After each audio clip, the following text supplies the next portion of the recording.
welcome to my channel. Tell me, do you want to improve your English fast, but you don't know what to do? You study grammar, you watch movies, you listen to songs, but still, when you speak, you feel nervous?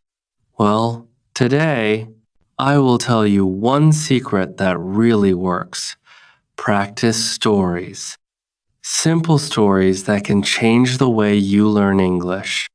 Stay with me till the end, because I will show you how to use stories to speak, think, and even dream in English. Chapter 1. Why practice stories work better than grammar rules. Do you ever feel like you study English every day, but you still can't speak easily? You know the grammar rules. You know many words. But when you try to speak, you stop. You think too much. You feel shy. You say, "Why? I know this, but I can't say it." I understand you. Many of my students feel the same. They study a lot, but they don't feel confident when speaking. So, what's the problem? The problem is not you. The problem is the method. You are learning about English, not in English. Let me tell you something simple but powerful. We learn language through stories, not through grammar books. Think about how a baby learns to speak. A baby doesn't read a grammar rule. A baby listens. A baby hears small stories every day. Mommy is here. Daddy is eating. The dog is sleeping. The baby listens, understands, and then one day speaks. Slowly, naturally, and without fear. You see, that's how language learning really happens. When you use stories, your brain connects words with meaning. You don't translate, you feel the story. You imagine it. When you hear, "The boy runs fast," you see the boy in your mind. When you hear, "The girl laughs," you can almost hear her laugh. That's why stories work. They wake up your imagination. Grammar rules don't do that. They make you think, not feel. And learning a language is not only about thinking, it's also about feeling. Many years ago, I met a student named Amir. He was very smart. He memorized hundreds of grammar rules, but when he tried to speak, he couldn't say one full sentence. Then, I gave him a small story, just 10 lines. It was simple. He read it every day. He listened to it. He spoke it aloud. He told it to his friends. After 1 month, he could speak that story easily.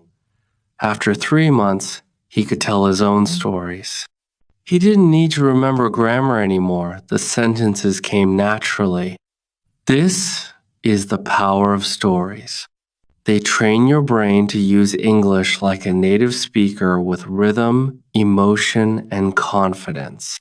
So, from today, stop worrying about making mistakes. Stop trying to be perfect. Instead, start listening to short stories. Let your brain do the work. When you listen and enjoy, English becomes part of you. So, if stories can teach a child to speak their first language, what can they do for you? In the next chapter, I will show you exactly how to start with your first practice story and how just one small story can make a big change in your English. Chapter 2, the first step, listening and understanding the story. Let's begin with a small story. Listen carefully. Maria goes to the market. She buys apples. She smiles. Why? Because she can speak English. She says, "Good morning," to the shopkeeper. He smiles back and says, "Good morning. How are you?" Maria answers, I'm good, thank you. It's a small conversation, but Maria feels happy. She understands. She speaks. She connects. Now, stop and think. How many words did you understand from this story? Maybe all of them. Maybe most of them. That's the magic of simple stories. They are easy, short, and powerful. When you listen to them again and again, you don't only learn words, you feel the meaning. You can see Maria in your mind. You can see her smile. This is real learning. When you study grammar or vocabulary lists, your brain works hard. You think, you translate, you try to remember. But when you listen to a story, your brain relaxes. It learns naturally. It connects new words with real situations.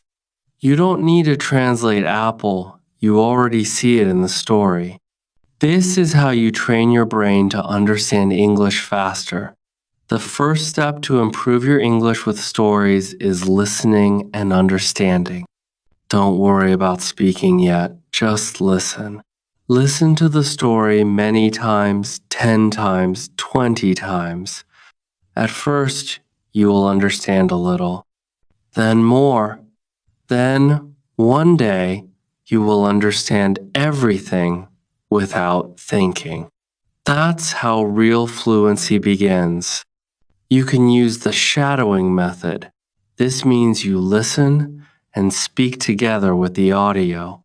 For example, when the voice says, Maria goes to the market, you say it too.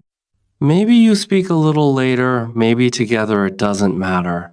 What matters is the rhythm. Your tongue, your ears, and your brain all work together. This builds confidence in natural pronunciation. When you listen to stories, your goal is not to study them, but to live them. Feel the emotions. See the pictures in your mind. Try to understand the story, not the grammar. The more you enjoy, the faster you learn. Let me tell you a secret. I had a student named Hannah. She was shy, she didn't speak much, but she loved listening to small English stories every night before bed. She didn't take notes. She didn't study grammar. She just listened. After 2 months, she started speaking short sentences naturally. Her teacher said, Hannah, your English is getting better. And Hannah said, I just listen to stories. That's how simple it can be. So, here's your challenge. Listen to one short English story every day for 7 days. Don't worry if you don't understand everything. Just listen and enjoy. You will be surprised how much your brain learns on its own. In the next chapter, I will show you how to take the next step, how to speak the story in your own words and make it your story.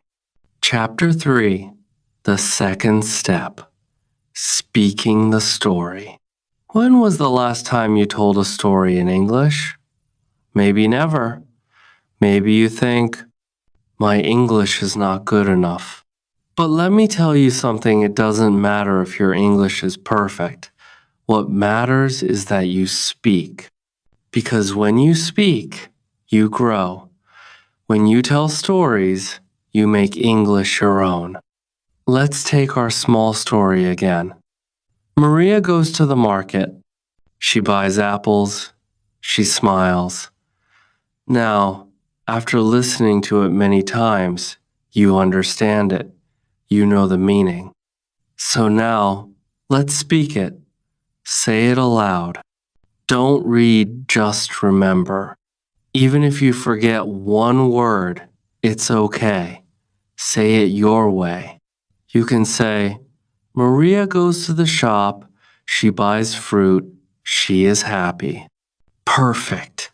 You just made the story your own. Speaking the story is not about being exact, it's about using your voice and your memory together. When you tell the story aloud, your mouth learns how English feels. Your tongue remembers the sounds. Your brain becomes faster. You stop thinking in your native language. You stop translating. You start speaking. Here's a small trick I give to my students. After you listen to a story, close your eyes and try to tell it again in your own words. Maybe you change the name. Maybe you change the place. Maybe you say, John goes to the park. He runs. He sees his friend. They talk. Great. You are now creating your own English story.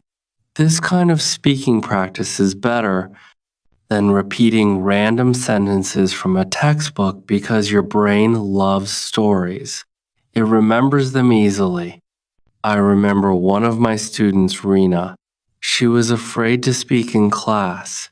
When she opened her mouth, she froze. But I gave her one small story, just 5 lines. She practiced it every day. She spoke to her mirror. She spoke while walking.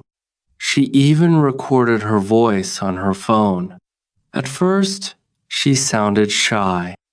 Then, after a few days, her voice grew stronger.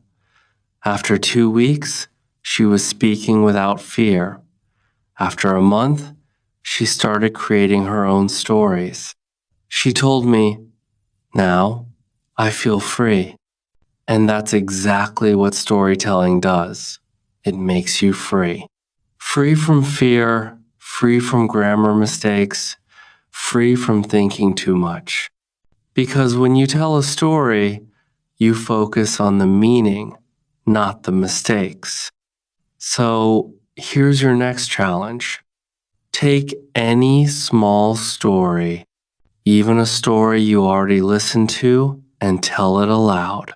Don't read it, don't memorize it, just speak it in your way. It doesn't matter if you make mistakes. Mistakes are proof that you're trying. Remember this, you don't learn to swim by reading about swimming. You learn by getting in the water. It's the same with English.